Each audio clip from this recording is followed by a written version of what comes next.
Shavua Tov, en 1963, c'était 2 jours avant Rosh Hashanah, le 28e jour du mois de Elul. Le Rav Gimpel Oremland raconte, j'étais enseignant, j'étais Rav d'une communauté.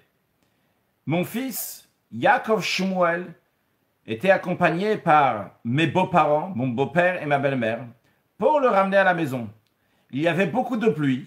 Il y a eu un grave accident de voiture dans lequel mon beau-père est mort sur place. Ma belle-mère était dans une situation de danger et mon fils dans un état extrêmement critique. J'ai quitté la classe dans laquelle j'enseignais. Je suis parti à l'hôpital à Atlantic City et dans la chambre 202 se trouvait mon fils avec plein de tuyaux sur lui, avec la bouche complètement déformée. On m'a dit qu'il a eu un grand problème au cerveau, qu'il y a du sang qui coule dans le cerveau. Impossible de faire quoi que ce soit. La situation est extrêmement critique. Le temps est passé et lorsque j'ai parlé avec le docteur Springer, il m'a dit, tu sais, demain c'est la veille de Rosh Hashanah, tu es juif, il n'y a pas beaucoup de temps la veille de Rosh Hashanah. Alors à la place de faire l'enterrement de ton beau-père à 9 heures, repousse de quelques heures, comme ça tu feras un seul enterrement pour ton beau-père et en même temps pour ton fils. Comme ça tu gagneras du temps. C'est dommage, c'est la veille de Rosh Hashanah, ton fils, de toute façon c'est sûr qu'il va mourir. Vers 3h30 du matin, un juif, Gelman, président de la synagogue dans laquelle le Rav Ormland était le Rav, est venu et a commencé à lui dire, écoute, appelle, téléphone au Rabbi de Lubavitch. Le Rav Ormland lui a dit, moi, appelez le Rabbi de Lubavitch. Pendant 2 ans, j'étais le shamash du Chazon Ish à Bnei Brak. J'ai étudié dans la Shiva Tiferet Tzion à Bnei Brak. J'ai étudié chez le Steipeler, chez le Rav Kanievski. Je suis quelqu'un qui est tout à fait donc d'un mouvement litaï. Qu'est-ce que tu me parles de Rabbi? Ce monsieur Gelman, il a énormément insisté jusqu'à que finalement, j'ai téléphoné au secrétariat du Rabbi de Lubavitch. Il était 4 heures du matin. Oui, à 4 heures du matin, le secrétaire, le Rav Khadakov, répond au téléphone. Il écoute et il dit un instant, je vais demander au Rabbi. Le secrétaire revient et il dit, le Rabbi a dit de rappeler dans encore 1 heure, c'est-à-dire à 5 heures du matin. Alors le Rav Oremland commence à dire à Rav Khadakov, mais quoi, dans 1 heure? Dans 1 heure, le médecin, ils ont dit, c'est sûr qu'il va déjà être mort dans 1 heure. Alors le Rav Khadakov commence à crier au Rav Oremland, il lui dit, je comprends pas, si tu appelles le Rabbi te dit de rappeler dans 1 heure, c'est qu'il va vivre encore dans 1 heure, tout ira bien, le Rabbi te dit rappeler dans 1 heure, rappelle dans 1 heure, et si tu crois pas au Rabbi, alors pourquoi t'appelles ici? Qu'est-ce que je pouvais faire? Encore 1 heure est passée, j'ai continué à dire des télim encore, des psaumes pour la guérison de mon fils. À 4h30 du matin, ils ont fait passer mon fils dans une chambre, dans un endroit où c'est pour les gens qui vont mourir là-bas, qu'il n'y a plus rien à faire du tout, et il n'y avait plus aucun espoir. J'attends à 5h du matin, je rappelle, le secrétaire répond, et il me dit, le Rabbi veut te parler. Le Rabbi prend le téléphone, et le Rabbi dit à Rav Oremland, la Gzera is over. Le décret est passé. Ce sont les mots du Rabbi. Le Rabbi lui a dit, ce que tu dois faire maintenant, c'est rajouter à ton fils le nom Ben Sion. En plus, donc, ce Yaakov Shmuel, rajoute-lui le prénom Ben Sion. Encore une deuxième chose, donne 1800 $ à la Tzedaka, la charité, et ne donne pas 1 centime à des établissements Lubavitch. J'ai dit au Rabbi, je n'ai pas cette somme d'argent. Le Rabbi lui a dit, emprunte de l'argent et donne cet argent. Le Rabbi lui a dit une troisième chose qu'il n'a jamais dévoilée pour l'instant, à faire aussi. Très bien, il a demandé au Rabbi, qu'est-ce que je fais pour Rosh Hashanah? Je suis l'officiant à la synagogue. Est-ce que je vais officier à la synagogue? Ou bien je dois m'occuper de mon fils? Le Rabbi l'a dit, pour ton fils, ta femme peut être là-bas à l'hôpital, tu as pris à la synagogue, demande de bonnes choses, et que ta femme s'efforce d'écouter le chauffard à l'hôpital, et qu'elle s'efforce aussi que d'autres personnes qui sont d'autres femmes qui sont à l'hôpital, qu'elles aussi vont écouter le chauffard le jour de Rosh Hashanah. Donc le Rav Oremland s'est mis au travail, tout de suite il a rajouté le prénom de son fils, déjà Ben Sion. Déjà ça même, c'était une prophétie du rabbi, entre guillemets, vu que lorsque sa femme, la femme de Rav Oremland était enceinte, ils ont pensé que si ce serait un garçon, on va l'appeler Ben Sion. Parce que la grand-mère, le grand-père de la femme de Madame Oremland, donc le grand-père, la grand-mère le grand-père de Madame Oremland, il s'appelait Ben Sion. Et c'était quelqu'un d'important dans la ville. Dubnov, il me semble, s'appelle. Exact, donc de Dubnov, il a été tué à la Shoah.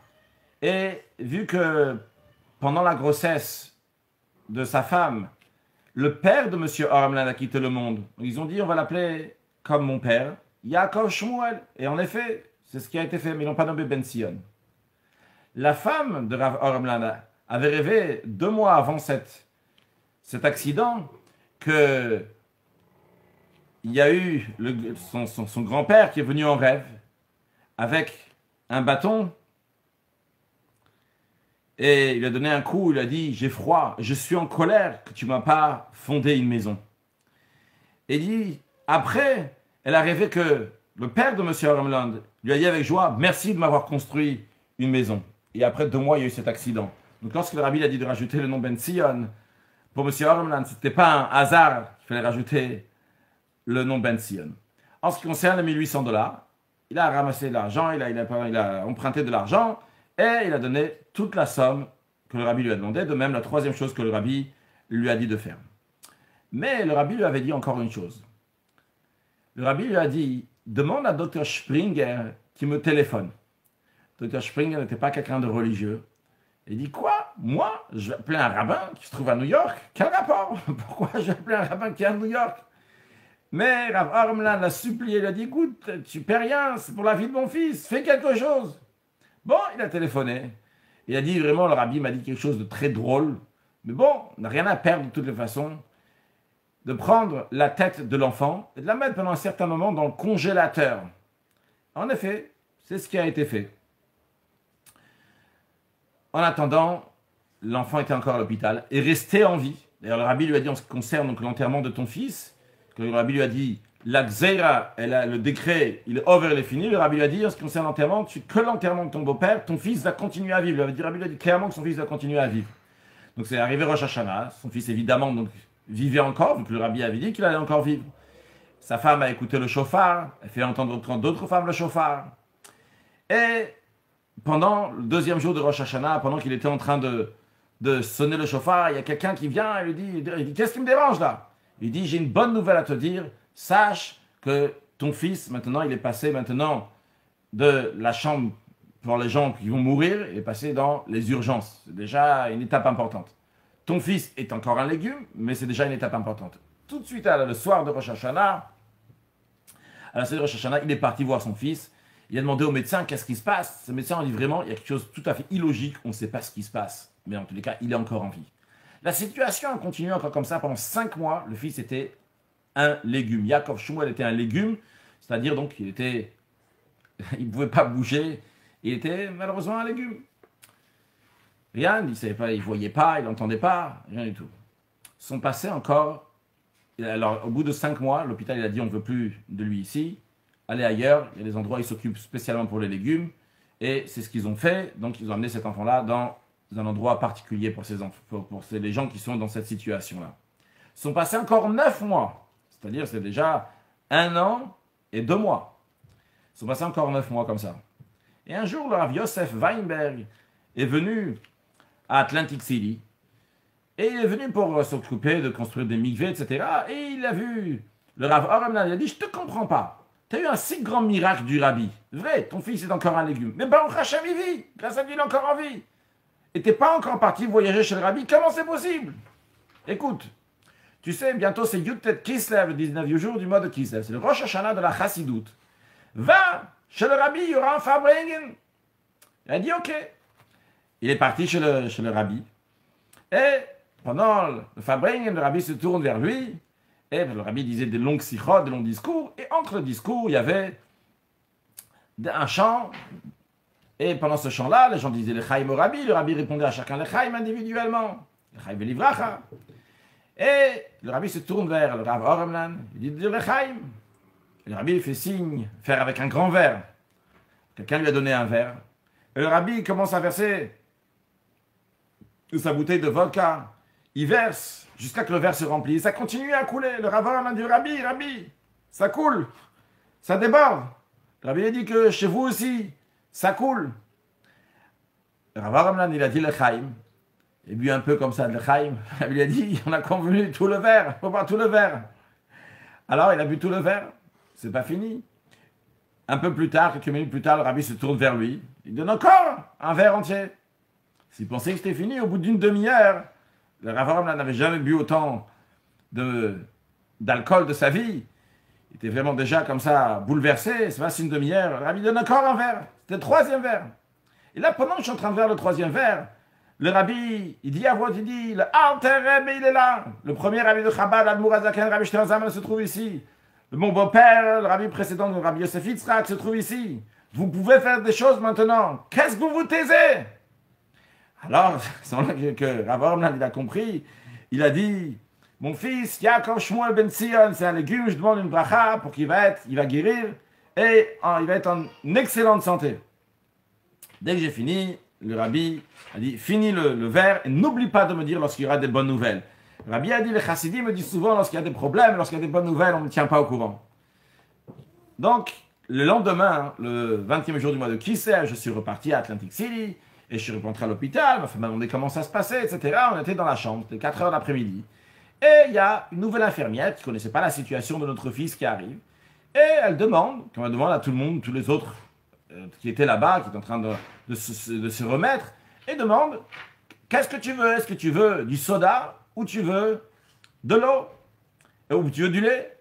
Et notre fils, pour la première fois depuis ces 14 mois, il avait 3 ans et demi quand c'est arrivé, il avait 14 mois maintenant, il a ouvert les yeux, il a dit soda.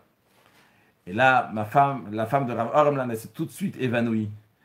Et il a fallu s'occuper d'elle. Mais moi, Rav Oremlan me raconte, je n'ai pas oublié. Tout de suite, je suis parti au téléphone pour dire au Rabbi la bonne nouvelle. Et le Rabbi a dit, tenez-moi au courant lorsqu'il disait à papa, maman, etc. Et en effet, le fils de Rav Oremlan, Yaakov Shmuel, qui avait maintenant presque 5 ans, a commencé à parler de plus en plus. Sa bouche a commencé à se redresser, mais en ce qui concerne marcher, il n'y avait rien, ça arrangeait vraiment, ça s'arrangeait pas du tout. Et ils ont dû mettre donc des fers comme ça pour que ses pieds vont tenir, mais en tout cas, il ne pouvait pas tenir tout seul. Bon, ils se sont dit au moins il parle, au moins il a envie, ça va. Mais c'était pas fini. Un jour, le Rav Groner lui téléphone et lui dit, le Rabbi aimerait voir ton fils. Il a dit, je ne peux pas le faire sortir d'ici, n'a pas le droit. Rav Groner a dit, écoute-moi, si le Rabbi te conseille, si le Rabbi te dit de venir, je te conseille, dis au médecin que tu veux passer le week-end à la maison et tu l'amènes à 770 chez le Rabbi. C'est ce qu'il a fait. Et samedi soir, Motzei Shabbat, à 11h du soir, il est rentré chez le Rabbi. Et le Rabbi a dit, mets ton fils à côté de moi, s'il te plaît. Il a dit, il ne peut pas tenir. Il a dit, amène-le. Il l'a mis à côté du Rabbi. Le Rabbi l'a tenu avec ses mains. Puis le Rabbi lui a dit, excuse-moi, si ça ne te dérange pas de sortir quelques minutes, je suis sorti. Et au bout d'un quart d'heure, le Rabbi m'a dit que je pourrais revenir. Le Rabbi donc tenez mon fils, le fils de Rav Oremlan. Et j'ai pris mon fils et le Rabbi lui a donné un petit sidour. Il lui a dit, est-ce que tu sais lire? Il a dit non. Le Rabbi lui a dit, pourquoi tu ne sais pas lire? Il a dit, parce que j'ai un accident, etc. Le Rabbi lui a dit, lorsque tu vas commencer à lire, tu vas commencer à faire lire le Kriyat Shema Lamita, le Kriyat Shema du soir, avec ce sidour-là, ce petit sidour que le Rabbi lui a donné. Et il lui a dit, ne rate jamais une fois, toujours, ne lis pas par cœur. Pardon, il lui a dit, ne dis jamais par cœur, lis toujours avec ce sidour-là. Vous imaginez ce sidour, le père Rav Oremlan qui raconte l'histoire, il dit, ce sidour-là, il a été déjà refait, arrangé, parce qu'il a été très utilisé. Ça, c'est fini. Notre fils, le fils de Rav Oremlan, donc il est reparti là-bas. Et 2 mois et demi plus tard, le côté gauche a commencé à marcher. Plus tard, le côté droit aussi. Et Baruch Hashem, tout s'est arrangé. Suite à cela, le Rav Oremlan raconte j'ai commencé à voyager beaucoup plus souvent chez le rabbi. J'ai vu concrètement comment le rabbi fait revivre des morts. Le plus grand professeur a dit de faire un enterrement en même temps que le beau-père, mais concrètement, le rabbi avait raison lorsqu'il a dit « The Gzeira is over », que le décret, il est passé et que notre fils allait vivre. En effet, les choses sont passées exactement comme le rabbi a dit, bien que les grands professeurs ont dit différemment. Alors, en ce qui nous concerne, nous, on écoute une histoire comme ça, il faut savoir qu'il y a des fois des choses qui nous ont l'air évidentes, scientifiquement parlant, logiquement parlant, c'est comme ci, comme ça. Mais il faut savoir que lorsque le rabbi dit quelque chose, et le rabbi dit clairement qu'il dit ça en tant que messager de Dieu, le rabbi n'a pas dit clairement en tant que messager que Dieu, mais lorsqu'il dit le décret est passé, c'est clair, c'est net, le rabbi est au courant de ce qui se passe. Eh bien, le décret is over, et les choses sont passées. Lorsque le rabbi nous dit que Mashiach, elle arrive très prochainement, logiquement, comme ci ou comme ça a l'air différemment. Mais cela ne change strictement rien. Et ce que le rabbi dit, c'est sûr et certain que ça va se passer exactement de telle manière. Mashiach, il arrive. Nous sommes la dernière génération de l'exil, la première génération de la délivrance. Préparons-nous à accueillir Mashiach avec des actes de bonté, de bienfaisance. Mashiach Nav, Shavuot Tov. Excellente soirée, excellente semaine.